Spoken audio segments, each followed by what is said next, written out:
Hi, everyone. Welcome to the week ahead. I'm Tony Nash. Today, we are joined by Gary Brode and Tracy Shuchart. We're talking about three key themes. First is China stimulus. It was announced last week. There's been a lot of discussion over it. Gary had a great note about it, and we're going to dive into deep with that with Gary and Tracy. Tracy had a big special spaces on it too, so we'll get deep into With that you. with me. Yeah, we're going to talk about gold and the potential for inflation. And then we're also going to talk about OPEC and Iran. So, guys, thank you so much for coming on today. There's a huge amount going on with the election, with the port strike, with the hurricane aftermath, with Middle East tensions, all sorts of stuff. And I think we're going to kind of touch on a lot of that today. Gary, thanks for coming back on. You do a great weekly newsletter where you talk about five things, and I find it super valuable. We have 10,000 things coming at us every week, and I see your five things, and it really helps me to clarify kind of what's happening and what's going on. So you did a piece on the China stimulus, and as I said, I wrote a piece. I've spoken about it. Tracy did a spaces on it, all this stuff, but I want to understand what your main takeaways are. Can you help us walk through what you see happening, and will it work? Do you think this stimulus will work?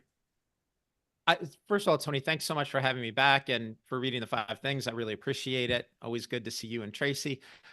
Regarding the China stimulus, I think the question you're asking, will it work, is the key question. And I'm going to give you a little bit of a complicated answer, which is it depends on the time frame. In the short term, yeah, I think it will work. China is actually experiencing deflation. Their economy has been weak. And, there are a lot of ways that you have to look at it and try to track it. The data that the Chinese government produces on their economy is slightly less accurate than the data we get from the US government, which is constantly revised so much to be completely useless. The Chinese data is slightly more useless. So, but based on anything you'd look at, they were having some issues. And what they did was they threw liquidity into the system, and they aimed it in particular at two places.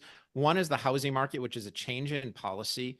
And the other is at their equity market. So the Chinese government actually said, we will make funding available if you want to buy Chinese stocks. This is, they're supporting their stock market.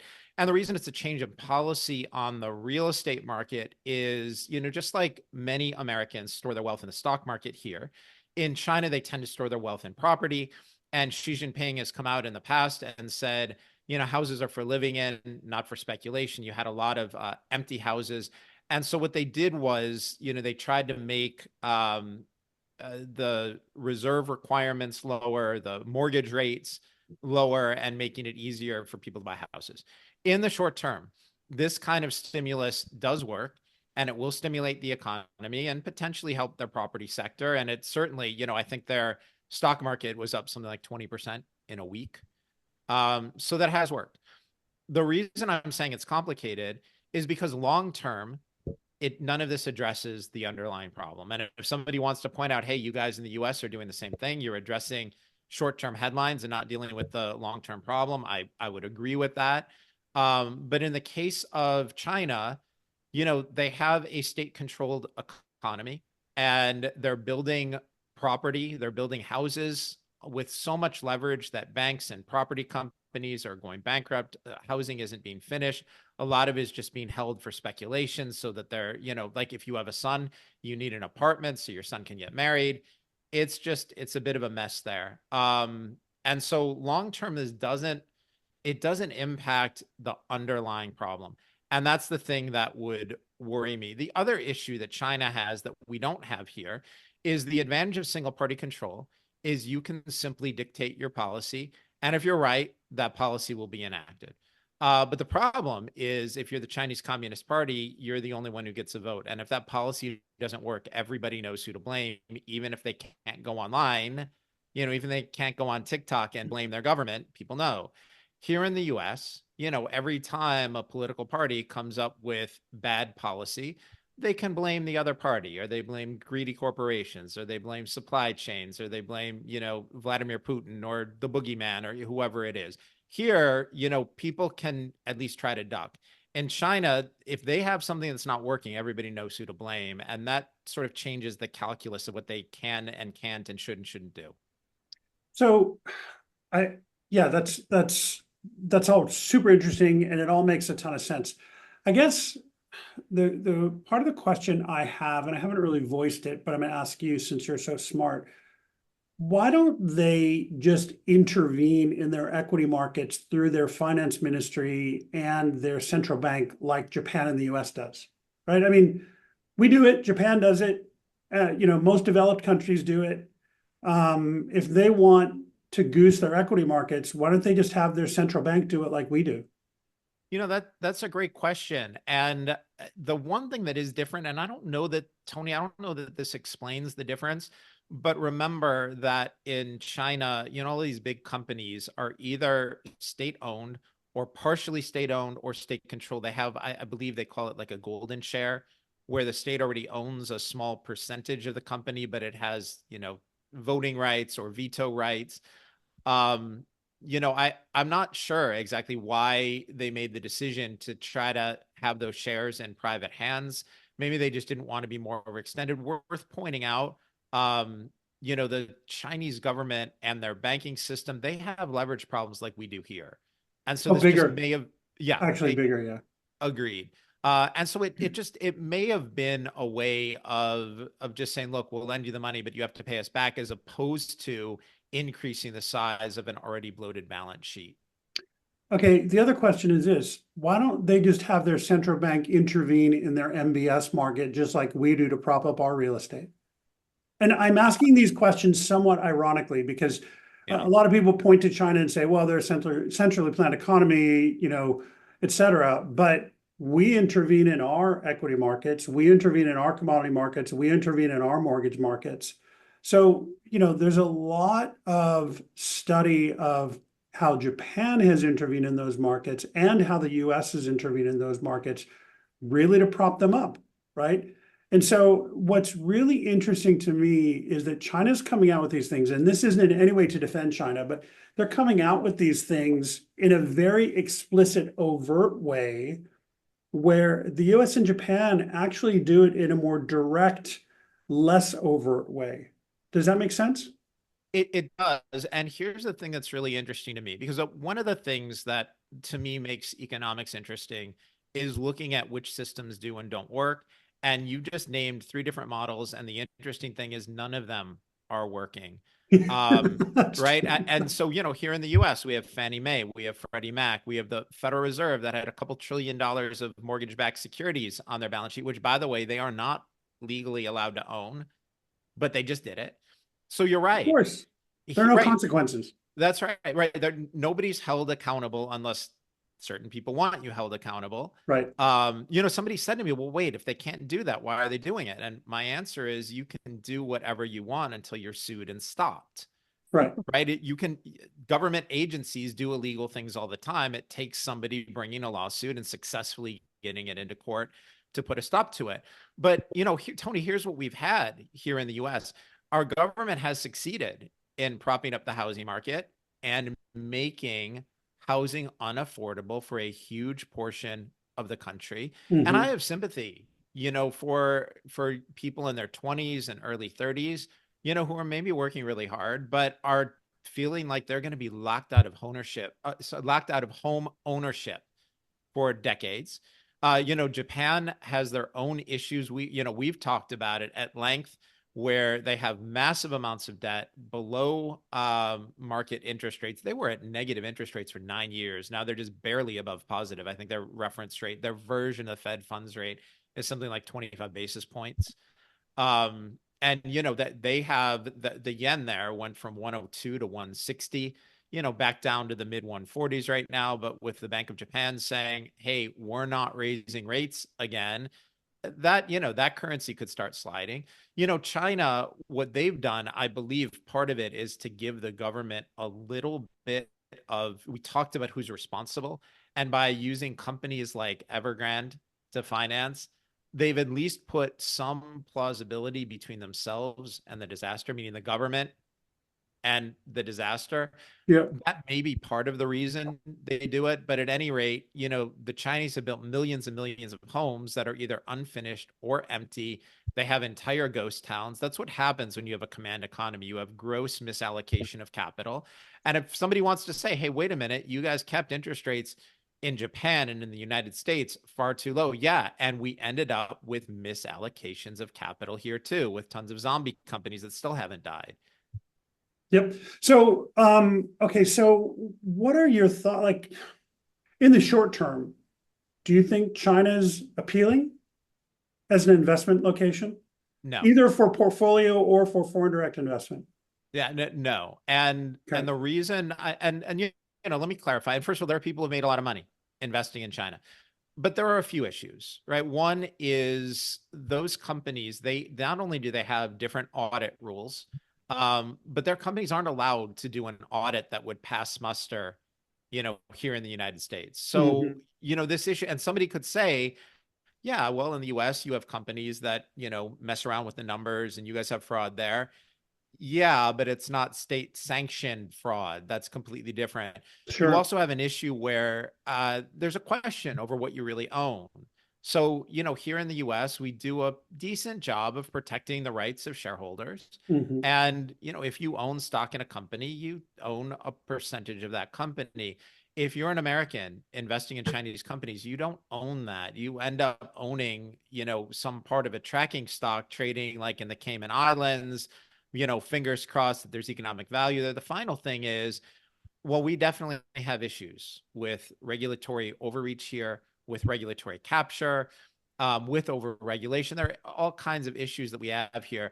In China, you'll wake up one morning and the government will simply put an entire industry out of business. They did that with the home tutoring business a couple of years ago and just woke up one morning and said, yeah, we're not doing this anymore. All of these companies, you're not allowed to operate.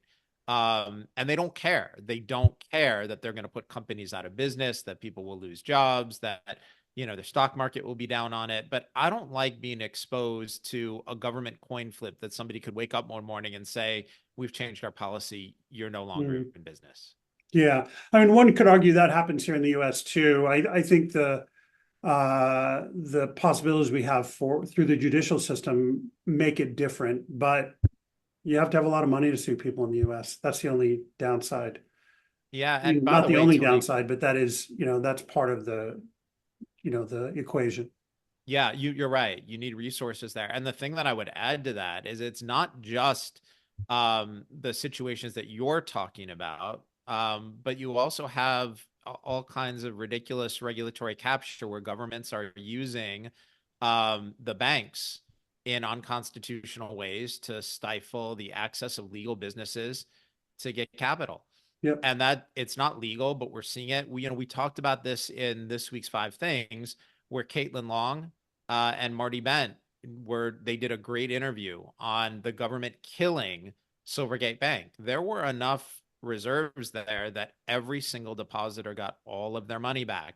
So why was it shut down? And the answer is because they were servicing crypto accounts, and Yep. the government doesn't like a threat to fiat currency, right? Yep. They like seigniorage. They like being able to take the advantage of being able to print the currency. And the thing that I would say to people where, if any of that's confusing, think about it this way. We talk about inflation as an increase in prices. And I always encourage people to think about it as a loss of purchasing power, right? If Mhm. you have $1,000 in your bank account today, you can go out and buy a certain amount of goods and services. 5 years from now, we all know the goods and services you'll be able to buy with that same $1,000 will be less. And that's because of inflation. So you're losing value. Where did that value go? It's being stolen by the government and redistributed to the people they want it to go to. And so that's why the government doesn't want people owning assets outside the system. It's Mhm. why it's protective of the dollar and fiat currency. And think about the fact that our Federal Reserve will allow they encourage people to put their money into fractionally reserved banks, but they won't approve charters for fully reserved banks. Why can't Caitlin Long get a Fed Master account for a reserved bank? And the answer is because they'll compete these other banks out of business. right? If as a depositor, you would rather be in a fully reserved bank. And who do you think controls the Fed, right? It's Mhm. these large fractionally reserved banks. The point of all this is there are lots of illegal ways that our government tries to control industries Sure. that they were never meant to control. Yeah. Yeah. And my point in questioning you is not to defend China at all. No. But it's also, I mean, I think they're a mess, and I don't think they're really investable right now, whether it's through FDI or through portfolios. There are always opportunistic opportunities that one could pursue, but as I've said several times over the last couple of weeks, you have to be very nimble if you do that, and it's not something I recommend unless you're a real pro. Tracy, you've had some comments over the past week or so about China, well, the past several years about China, and you've dived deep into a lot of stuff over China this week. What's your takeaway on, I guess, where China is, but also what is happening with this stimulus? Will it work? Well, I don't know. Will it work? I don't know. It depends on what and I had this conversation with you and Leland earlier this week. And it really depends on what do you think their motive is? What do you think they're trying to accomplish with this? It's a great way to put it. Yeah. And I think, a lot of what we see in the American press tends to be what Americans think that China is trying to do, when in fact, Leland kind of pointed out that's very different than what the interpretation you're seeing in the American media or from American commentators, economists, etc. Yeah. So I think that you really have to look at it in the way of, what do you think they're trying to accomplish? Do you think they're trying to, solely just juice the stock market and become what, ease like the US is? From what I gathered from my conversation between you and Leland, that's definitely not the case. Their motives are very different. They're just trying to stabilize the economy. And even Leland brought up a really good point. You see all these articles in the press that say China's economy is terrible and it's failing. And, he said, it's really not failing. Like, this is like an over exaggeration from American media. And the economy is not doing, terribly. It's just not perhaps living up to, what we look at, because, Americans or the West tends to look at the stock market as a gauge of what the economy is. And Sure. really, the stock market is not a gauge of the economy. We know that. But so, I think in the interim, I think it looks good for, say, China stocks. But, I don't like just looking at this from a technical analyst standpoint. When you have hyperbolic moves like this, parabolic moves like this, I would be very cautious in jumping in that kind of Kind of move. scary. Because a lot of that is going to be a short squeeze, right? Everybody was short that market. So Yep. you don't know, everybody's thinking everybody's jumping right back into China. Are they? Right. Or is it just shorts getting squeezed out of the market? And so, Yep. I would just say a word of caution if you're thinking this is it, this is a bazooka, quote unquote, and, it's time to get long China stocks. I think after, a 25% move higher, you might want to just sit back and see what the market does. Yep. I think one Go way ahead, we've been Gary. able to play that, what Tracy's talking about, is through Las Vegas Sands, ticker's LVS. And that stock was trading at distressed levels because everybody was worried about the Chinese economy. And then they released this, the stimulus bazooka, as Tracy was talking about it. And, there was sort of this expectation that, oh, good, the economy will be fine. And, you'll end up with better visitation in Macau and these stocks will go up. And the truth is that despite reports of a bad economy in China, which, Tracy was pointing out may or may not be true, visitation in Macau was actually above 2019 levels. Gotta watch that money, Gary, before What's it's that? too late. You gotta watch that money before it's too late. Yeah, exactly. Yeah. There's certainly some of that going on there, and they keep doing these corruption crackdowns. But yeah, exactly. But that the fact is, at least you have an American company with our financial controls there and in Singapore. And, they did just get all their contracts renewed, the concessions renewed. So, that's a way that we've successfully played that turn in China. Okay. Good. Okay. Yeah, I think this is short-lived. I think the government has to come out with more monetary stimulus if this is going to have any legs. So I'd look for more maybe in later in October or November. Financial stimulus, I think they have to be careful about the financial stimulus they put out because they could put too much pressure on the currency appreciating, which they don't, I think is a real concern. So I would say my recommendation to people is just be very cautious. And like you say, LVS, great, it's transparent, you have a good idea of what's going on. Other things, as your typical American investor, I'd say just be very careful.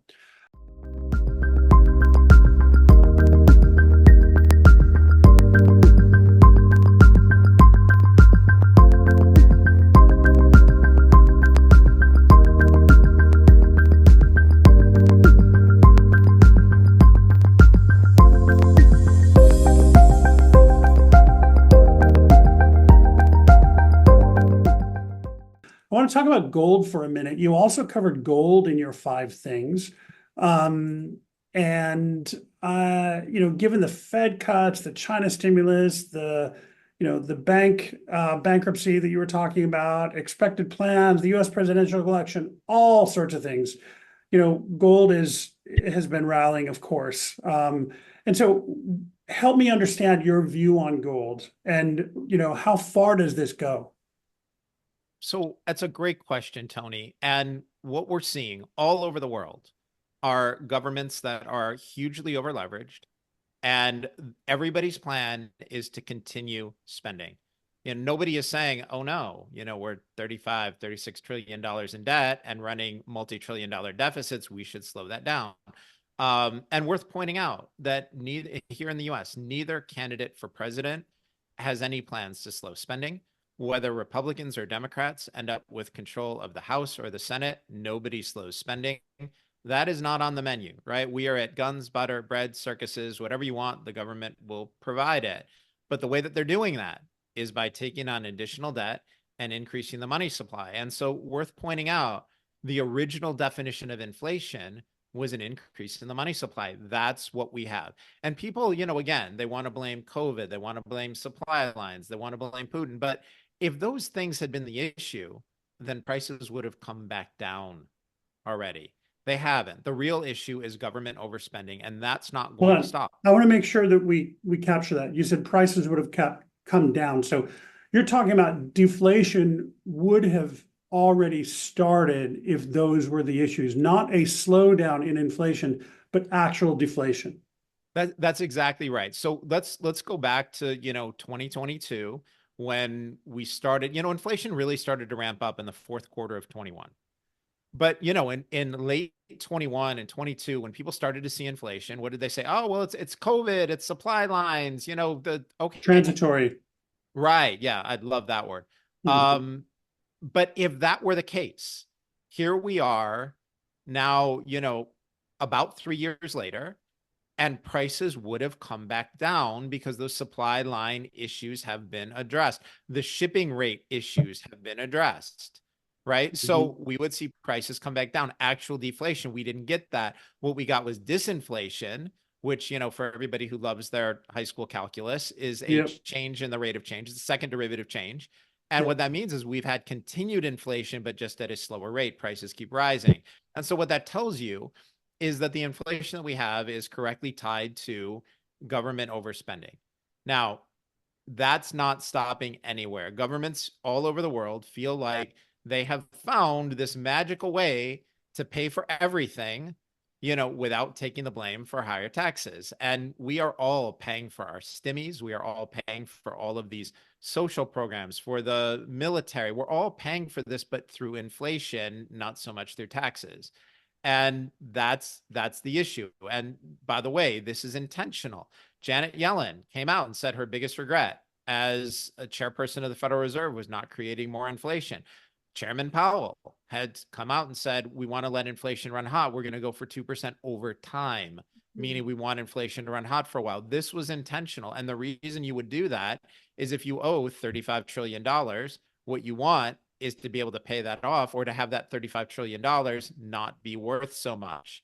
Remember And in so that's 22 when people were saying, let it run hot, and they thought they were being clever? Yeah, they thought they were being really clever. They thought, oh, it's transitory. We're just going to let it run hot. We'll average 2% over time. We've been under 2%. We'll be over for a while. It'll be fine over time. This was all intentional, and they had an incentive to do it. And so here's the thing.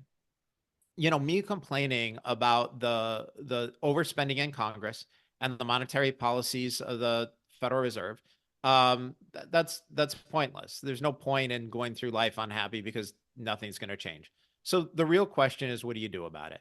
The answer is you prepare for more inflation. And we have lots of ways of doing that. We've been long energy since late 21, which has been great. I'm sure Tracy has phenomenal opinions on that.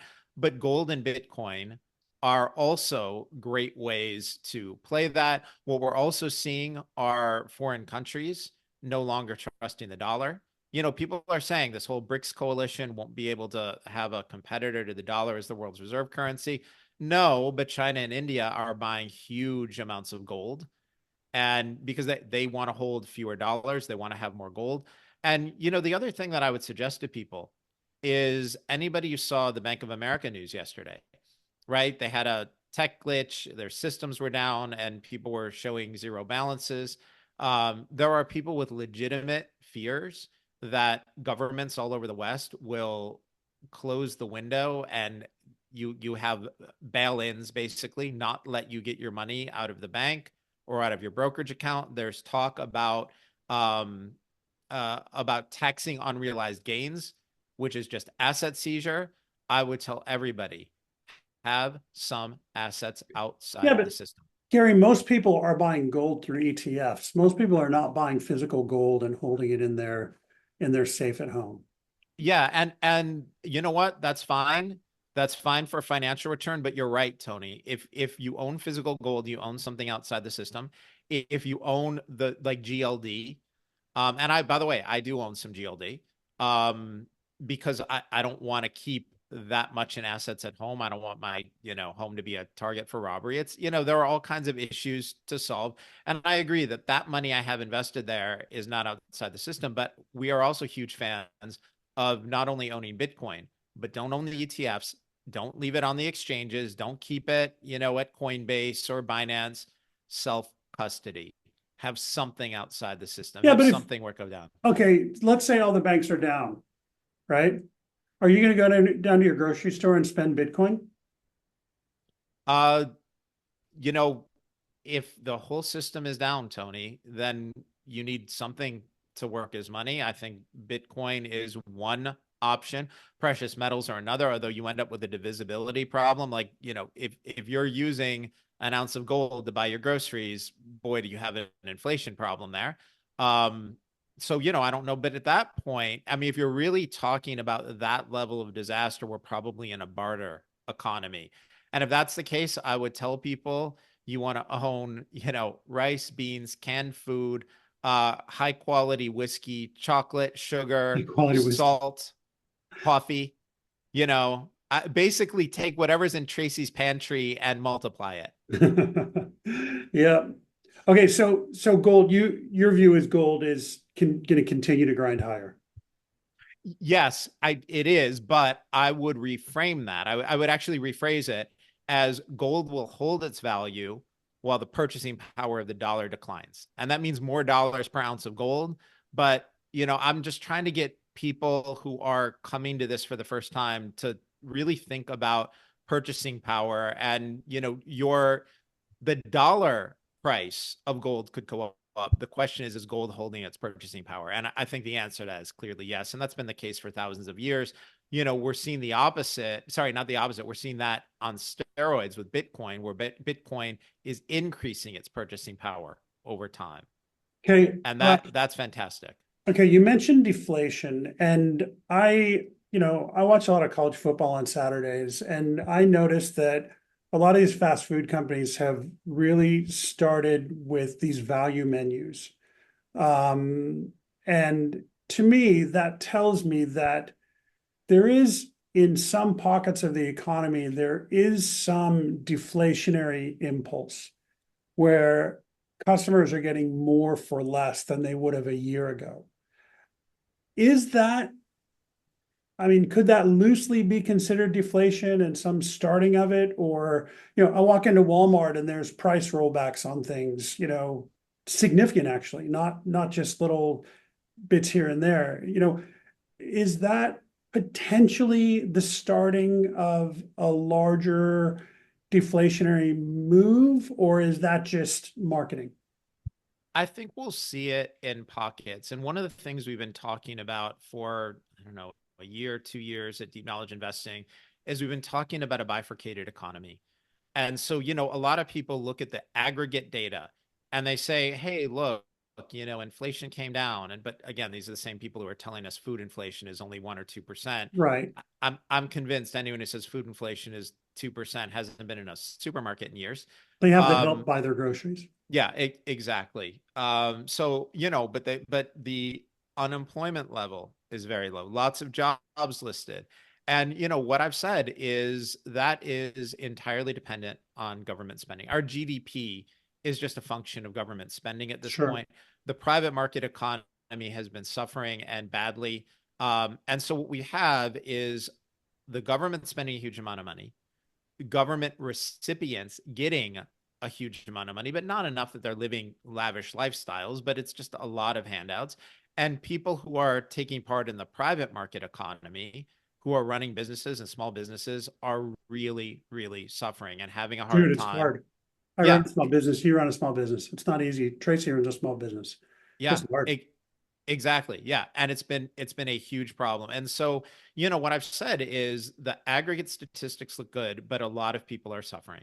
Yeah. And if that's the case, what we're seeing is a lack of demand. And, by the time we got to, a burger, fries, and a Coke at, Five Guys being $22, people saying, wait a minute, where's my value meal?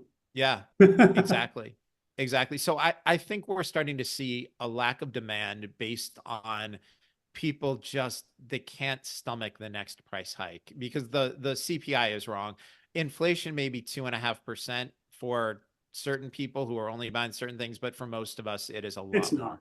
It's not for anybody, Gary. I mean, those are massage numbers. Anybody with a pulse knows it. Anybody who goes to the supermarket knows it. So I just don't believe anybody who takes those numbers seriously. There's just no credibility there. So anyway, okay, good. Let's move on from gold to crude. Tracy, I see that crude oil is up almost 4% today. That's great. I guess.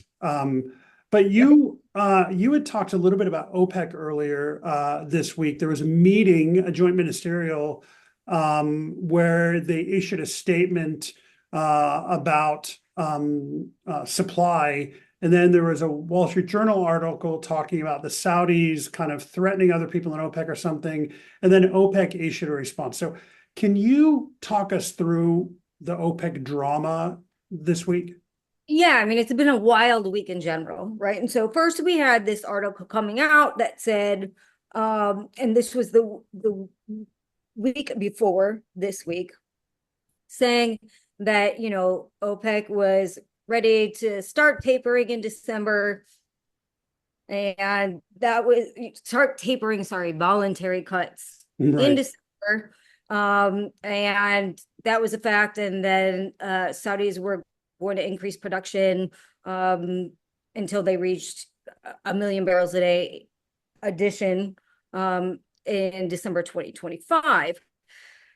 So that was due to sources familiar with the country, say, literally, quote unquote, right? Not even like sources, like not even OPEC delegates, nothing. I've been to Riyadh, so I can be the source. Familiar with the country. I was like, what? I checked with my Saudi sources that are actually in Saudi. They said absolutely this the story is completely unfounded, but let's just go with the market bought it. They did. Then what happened is, everybody was looking to this JMMC meeting, which is just a meeting of the ministers. So they're not a decision-making body. We give our opinion of what's happening in the market body. And they're all the same people, but they're two separate. It's a very nice hotel and a very nice place. Right. And so basically what came out with their statement is, that whole meeting, everybody was like, what are they going to say? Are they going to say we should start tapering cuts? Are they going to, what is their message to the market? As I figured, the message to the market was we're still monitoring the market, and we're really focused on people that are in non-compliance with already established cuts. And that's all it really said. So basically it just said we're monitoring the markets, not different than it's ever said, and we're cracking down on people that are overproducing at this point. No mention on tapering. Right. And then that same day, the Wall Street Journal comes out with an article that says Saudi Arabia doesn't care if oil hits $50. They're gonna unleash the taps. I was like, yeah. Right. Which I already knew that was completely false. If you just read the entire article, there were so many leaps of judgment there. It was incredible. But the incredible response was that OPEC, generally when you see a story come out that's not true, you'll see the Saudi oil minister come out and issue a statement via the media, via whether it's Bloomberg or whatever. But you literally had OPEC come out on their official website, come out with a statement, said this is categorically wrong. This is to me is just saying, the media's just run away with, I already don't trust the media in general anyway, but I'm better at like honing in on the BS oil stories than anything else, just because that, I know that market intimately. But it just goes to show you that, just be very careful of what you hear in the media if you don't hear it directly from OPEC oil ministers. If you see do you know what I'm saying? That's all I'm saying. And it was just absolutely incredible that they literally posted something officially on their website. That's the first time I've ever seen that happen in almost 20 years. So wow. So that whoever covers crude oil for the Wall Street Journal, I would think that they wouldn't get their calls answered for quite a long time, if ever, right? That is, yes. They're on a new beat. They're on a new beat, I would hope. So okay, that's a long story I can't really get into, but I do want to talk about what's happening today because it's very big. Tell me, we're up 4% today. So we just had an oil spike today because President Biden was asked, are you planning on attacking Iranian oil installations? And he said that is certainly something under discussion. So the administration has been for the last 48 hours has been saying we definitely don't want to attack Iranian nuclear installations. But he just opened the door to kind of say, oh, we might attack or allow Israel I don't know if allow is the right word, or we would be okay if oil installations were targeted. So that's kind of going on right now, which is that opens a door to a whole new problem. Hold on, before you get into that, I want to put up this map that you sent out this week on Iran's oil infrastructure. Okay, so I want people to see that. And then you say that opens up a whole new problem. So help us understand what that whole new problem is. Well, the whole new problem is, say, for instance, their oil installations were attacked. Now, and everybody just sat by idly and watched that happen, particularly among their Arab nation friends, Mhm. unquote friends. The problem is that what I foresee that could happen is then suddenly the Houthis get the go ahead to go and attack Aramco again, right? Because if Saudi Yeah. Arabia says nothing and doesn't It's a say big, anything, happy family. so, I'm just saying it could open the door to issues that you don't want to see. Now, technically speaking, if you say technically speaking, Iran produces 2.8 million barrels a day. Mhm. Say they annihilated all of it. Now, OPEC still has the spare capacity to offset that, right? I mean, it would take a long time. You can't just flip a switch and turn on. The problem there being, but that isn't easy to say solution.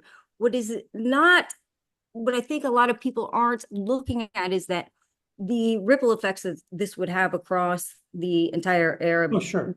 region, right? As So, far as, I mean, it kind of gives Iranian proxies the go ahead to attack anybody they want. okay, so that begs a couple of questions. So first, is Iran a powerful OPEC member? I know OPEC started with Iran as the lead, but they lost that in the 70s.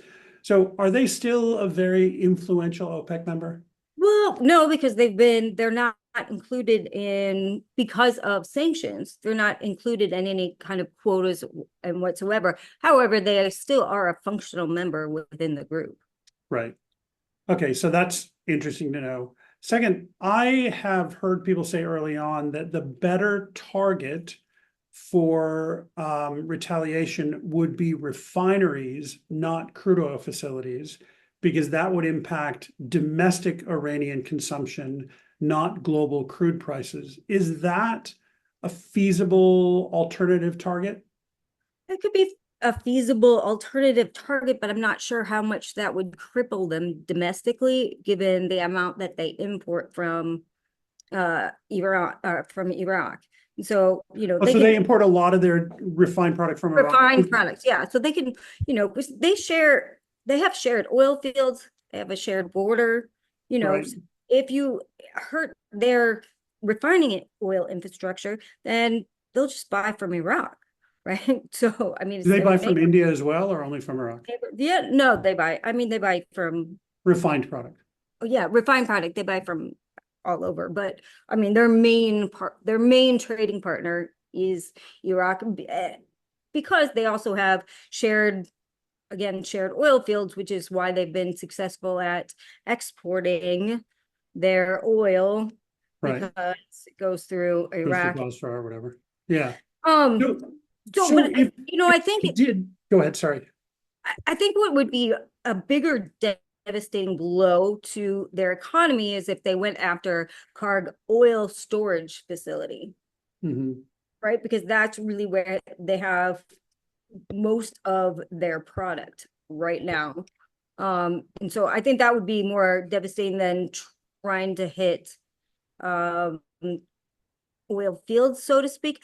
But that said, I mean, their oil infrastructure is very concentrated in several areas. So it Mhm. wouldn't be hard to at least cripple them. And if you did, that does take away their source of income. I mean, their biggest income source is from oil. Yeah. I just, I don't know. I mean, it's very, I don't know. Go So ahead. if they go ahead, Gary, sorry. No, I was just listening. Okay, um, so let's just play that through a little bit because I want to understand some of these scenarios. So if they did attack the crude storage, Iran mostly exports to China. Is that right? Um, Malaysia to China, yes. Yeah. Okay. Iran exports to Malaysia, that exports to China. I mean, that's most of their exports, right? Yeah, I mean, Essentially, that is their biggest import, but I mean, China has said all along since day one of, US crude sanctions, which is, been ongoing since, the 2000s on and off. okay. So, Okay. I mean, China has always said we don't believe in, unilateral sanctions, and Right. we really don't care. So, Okay. So that doesn't only upset Iran, that also upsets China. So, and then What also upsets Russia to an extent too, as far as a geopolitical alliance that's been happening. If Russia just came out with a statement yesterday, basically condemning obviously Israel, the US. I'm sorry, I did. I mean, Not, they're a not competitor. that it matters, but I'm just saying that, I mean, Yeah. Russia wouldn't be happy, China wouldn't be happy, so that particular frenemy alliance wouldn't be happy. Yeah, I mean, I think it's just more Russian exports to China, incrementally. It's not, they're not going to capture that whole market, but I think it would mean more Russian. So Russia definitely has to go through these motions diplomatically. Right. But for a temporary period at least, it's more income for Russia to export to China, which is good, and they can probably do it at an elevated price, which would be good for them. So I guess the thing that I'm intrigued by is your intra-regional issue with Israel attacks Iranian oil infrastructure, therefore the Houthis can then attack Saudi oil infrastructure. If they sit idly by and don't say anything, because Iran wants to be they want to have, they're kind of an isolationist, but they're not. They still want their Arab friends. And so if all of the other Arab friendly nations towards them don't say anything, turn a blind eye, then definitely I could see them saying, all right, Houthis, go attack Aramco again. Yeah, but it doesn't cost the Saudis because then it wouldn't be because Iran can wash its hands from that, as they always have been, being like, it's the Houthis, it's not us. Yeah, but it doesn't cost the Saudis anything to go, oh gosh, those Israelis are so bad, they shouldn't have done that, right? It's free for them to say that. And if that keeps them from being attacked, then why not? And they just kind of wink to the Israelis. I think Iran will, if something happened, this is just a hypothetical, guys, I'm not saying anything is going to happen, but if something did happen, they're going to want to expect something more than, oh no, you shouldn't have done that. They are. Yeah. I think you're right. I'm just saying it could unleash something bigger in the area. It's very interesting. I think there's what they want, and I think there's what will be satisfactory. It's interesting. I think it's really interesting. I think if you're in the industry, it's behooves you to kind of game out every scenario. Absolutely. Yeah. I mean, and I want to make sure it's understood. I'm not minimizing the importance of what you're saying about the Saudi reaction. I'm just trying to think through that. Like, what do they have to say? What actions do they have to take with what force to balance out the kind of US, Israeli, and the Iranian side? And that it's a tricky position that they're in, right? They've been in a huge balancing act for, for the last few years. So, since the Abraham Accords, basically. So, it's a big balancing act for those countries in the region. And they have to be very careful diplomatically. And, if they see any kind of escalation, they also have to be very careful. And again, Iran is still a member of OPEC. And so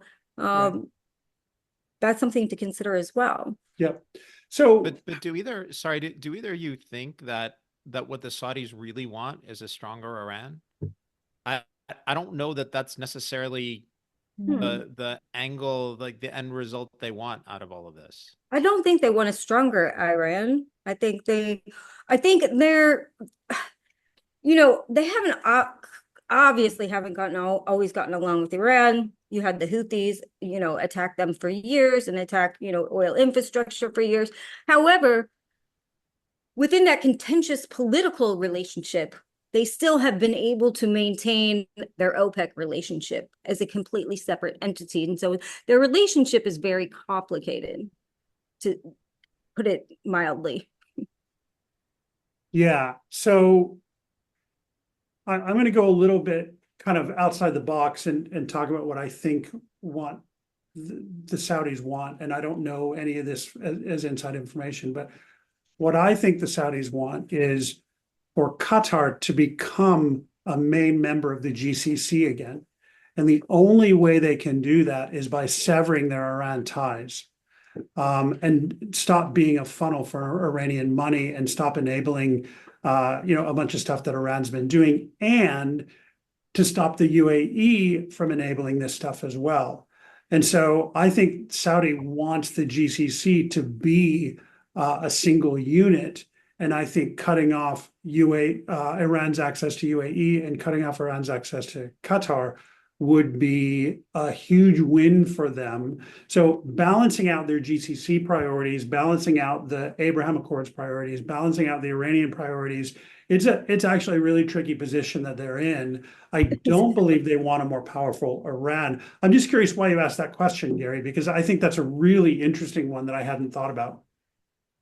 The reason I'm asking the question is because as people talk about it, I sort of see it feels like there's people's default setting is all of the Arab oil producing states are allies. And, if you read the Western media, you can get that perception. I don't think it's accurate. I think, as you pointed out, and as Tracy pointed out, the relationships can be very complicated. And listen, I am not an expert on that part of the world and the internal politics of those countries. But what I do know is that a number of those countries are very concerned about Iran's growing influence. And, they might not be openly cheering Israel in these matters, but I don't think they mind the fact that Iran is having, the kinds of issues that they are, or potentially facing the issues that they are.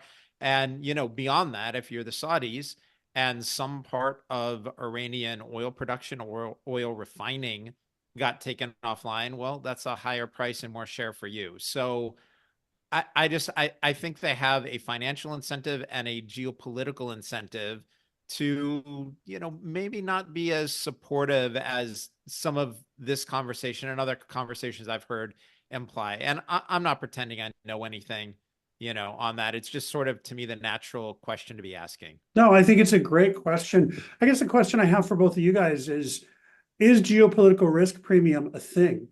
Because, we've got this stuff going on and we've got oil, 70, low 70s, right? So the price of gold is telling you people have concerns. Right. I would agree 100% with that. I think I would look beyond the price of oil, because I really think the paper barrel markets and the fundamental market are completely disconnected, and they have been because, the paper barrel market is kind of being used as a financial leverage more than anything else. It's not matching up with the fundamental market. And so I agree with Gary there that the price of gold is telling you to be worried. So I think you should look at other markets rather than the oil market. And we have had geopolitical risk on since, February, March of 2022, when we had the Russian invasion of Ukraine, and we saw oil prices spike. And since then, geopolitical issues really haven't gone away. In fact, you could have exacerbated, but a lot of that's been priced into the market because it's been over 2 years now. And so, oil markets kind of price that in if you want to look at it that way. But again, I think the paper barrel market is more a function of the financial markets than it is a reflection of the fundamental markets right now.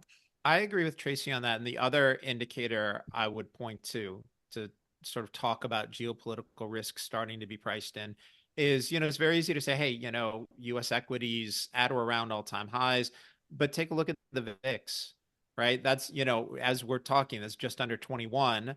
And, historically, is that a high number? No, but, we spent years with the VIX, in or below the low teens. And, it was regularly earlier this year, below 15. That's it's a roughly a 50% increase, in the last few months. And so I think we're starting to see a lot of indicators. It's, as Tracy said, it's not just the price of oil you have to look at. The market is starting to be concerned about this. Great. That's a great nugget to end that section and end our discussion. So guys, Thank you so much for your time. Thanks for all the stuff that you've laid on us today. I appreciate this so much. Have a great weekend. Have a great week ahead, and we'll speak soon. Thank you. Thank you. Thanks, Tony. Thanks, Tracy.